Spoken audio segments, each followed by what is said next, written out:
everybody, this is the Wikstrand. So it was autumn of 2024 and I saw an article on a website for movies that I frequently visit, that there was this well-regarded movie magazine who had said that this movie that was made half a century ago, a small Belgian independent movie, it was not just a good movie. It was not just one of the best movies of that decade. No. It was the best movie of all time. Schindler's List, Silence of the Lambs, Life is Beautiful, The Shawshank Redemption, The Seven Samurais, Casablanca, City Lights, all of these movies, all of these classics, they can just sort of, this movie is the greatest achievement in cinematic history. And I got curious. I said to myself, I gotta see this movie. I gotta see whether or not it is actually the greatest movie of all time. So I dedicated 3 hours and 21 minutes on my time on planet Earth to try to find out if this was indeed the greatest movie of all time. It was not. It is not even the best Belgian movie I saw that week. That would go to the movie Night Call, a very good thriller with a slightly dodgy finish, but regardless, a much better movie. This is an absolute freak of nature. It's not even really a movie per se. This is an endurance test. Will you in fact be able to see this movie to the bitter end? Well, I'm gonna try to guide you through this cavalcade of hysteria. This is Jeanne Dielman.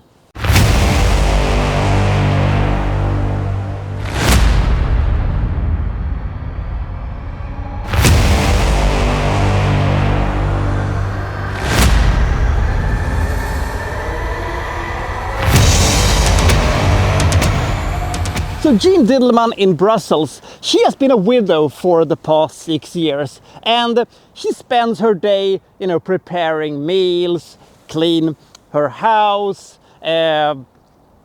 grind coffee, and read books and stuff like that. And then her son comes home, and she talks a little bit about his day, and they go outside to do something. What they do, I don't know, but we'll get to that in a second. They listen to some radio, and then they go to bed. And we get to follow her through 3 days of her existence. That's it. And I will say this, that this movie has maybe, and I'm using the word maybe in a very generous way, they have maybe 15, maybe 20 minutes of plot in a 3 hour and 20 minute movie. We have this excruciatingly long takes of her just doing stuff. I clocked her. She peeled a potato for over 2 minutes. There was no music, there was no soundtrack other than the natural sound effects and no dialogue, not even an inner dialogue, since she is mostly on her own in all of these shots. She's not really talking to anybody. It's just silence and her walking around, grinding the coffee, ironing shirts, or whatever it is. It should also be mentioned that in the afternoon she receives an unknown man who she has sex with, and to get some more money, because she seems to be a little bit strapped for cash. But that's it. That's the entirety of her existence. Sometimes she takes care of a baby for somebody for an undisclosed amount of time, which I think also gather her some money and stuff like that. But we have these long, excruciatingly boring takes where we just have a steady camera and no zooms, no pans, no nothing. It's just a steady camera of that follows her when she walks through Brussels, when she buys the bread, when she's hunting for the buttons for that coat that she wants to replace but are unable to find the buttons for the whole thing. That's it. And I got incredibly bored very, very fast. And I'm not using this term lightly. This is the most boring movie I have ever seen in my entire life. An excruciatingly boring movie such as Nomadland feels like the Fast and the Furious compared to this thing. Everything just moves so slow, and we don't get to find out anything about Jeanne. How did her husband die? Why has she decided not to, apply for any jobs or anything like that? How did you find all of these men that is coming to visit her, to have sex with her, and then, telling them that, well, I'll be here next week and stuff like that? How did you find them? What does she want? She doesn't seem to want anything. She just do things. And after 3 hours of this, 3 hours of this kitchen sink realism in maybe its absolute finest form you can ever hope to find, I said to myself, well, the most dramatic thing that has happened so far is that, well, she dropped her brush when she was brushing those shoes. And the baby cried a little bit more than usual. And she appears to have disliked the coffee. I don't know if the milk was spilled or if the coffee beans weren't grinded properly enough. That was the most dramatic and most interesting thing that had happened up until then.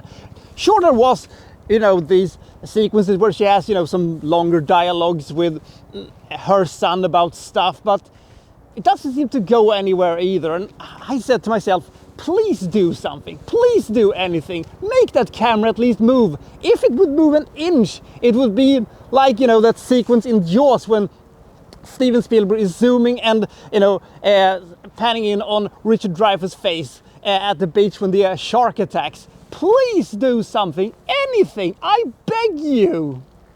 And then they did something. I didn't see that thing coming and I was, what? And I'm gonna tell you this, I got mad. I almost threw a conniption fit over this thing because I realized, considering how slow this thing has been and considering that we have maybe 10 minutes left of this movie, you are not going to get a good resolution of this. And they didn't. The movie just kept going in the same mellow pace, and then the movie stopped. Out of sheer embarrassment, I would say. And I said to myself, Jesus Christ, what the fuck? This movie is an absolute freak of nature. As I said, it is an endurance test. Will you stay to the end of this movie willingly? I don't know.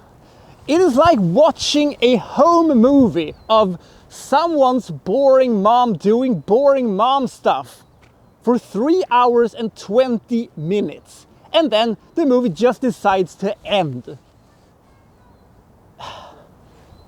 I don't know what to say.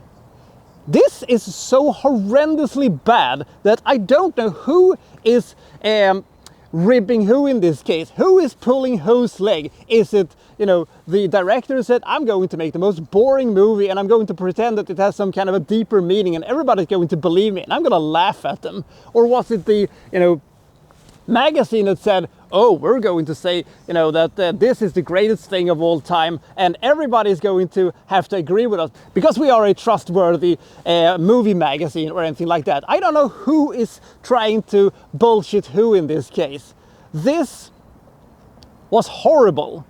I barely survived this movie. And I'm actually quite happy that I, saw this movie because it made me so angry and it made me so frustrated. And it is such a fun experience to just experience the fact that nothing is happening. And you're thinking to yourself, I'll bet you that she's going to hold on to this shot just a little bit longer just to see that she will, clean that closet out completely. I hope that we get to see them go on an elevator for the entire time it takes for them to go, from her apartment down to the bottom floor and vice versa. By the way, when they go outside, it is total darkness. Where are they going? I don't know.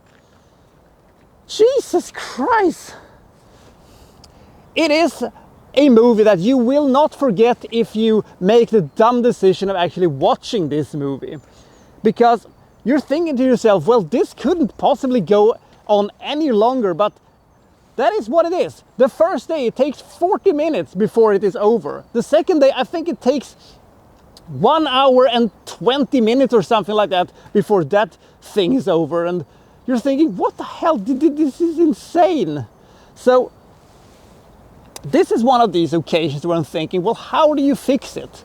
Well, I was thinking at first, well, you reduce the amount of time on the amount of days. So you have the first day be 20 minutes, the second day be maybe 50 minutes, then you have 70 minutes, then you add 80 minutes for 3 days after that, because we're having the thing that happens on the third day happening in the middle of the movie, making this a 2 hours and 30 minutes long movie. Still too long, but considering that you could have had then 80 minutes of playing around with the concept, playing around with the routines that we get to see, playing around with her reactions and her actions when stuff has changed in a certain way. Well, that could maybe have been interesting, but I don't know if that would even work. I don't know, this feels like the most boring documentary I've ever seen. About just some woman doing stuff for 3 hours and 21 minutes. At least the movie has a style of its own. At least the movie has, a way of doing it. You can see, from the get-go exactly how this movie is going to look. The Steadicam and the, only music we get to hear is from the radio. That was, by the way, I think the best thing about the entire thing, when we get to hear Fy Release on the radio, and we actually get to hear something that, breaks up the monotony of this thing. Maybe that's the point of this movie, I don't know, but did you have to make it so long? Of course, I'm not going to say that you should watch this movie. Stay as far away from this movie as you can, or maybe you should see this movie and say, I'm going to see this movie and I'm not going to move an inch. I'm going to watch this without fiddling with my phone a single time. I double dog dare you to do that. This movie is horrendously bad. This is the worst form of pretentious bullshit I think I've ever seen. I'm not against long movies. I'm not against kitchen sink realism. I'm not against movies with a slow pace. I've seen plenty of movies, dealing with these things that I have actually really enjoyed. This thing, though, is horrible. It's absolutely horrendous. The only reason I'm not giving this movie a 0 or a 1-digit rating is the fact that their acting is very good. Or maybe they just, did this in a way that was so natural that it's not actually acting. It's just her capturing Jeanne Dielman's actual, daily routines, apart from, the occasional stuff that I guess was not her daily routines. But I don't know. What is so special about going to the bakery, and what's so special about going to the post office? Oh God. This was surely something. This sure was something. So did you become curious of seeing this movie or not? Comment below and I'll see you next time from Well Stones reviewing, well, such and such. Thank you for watching. Thank you very much.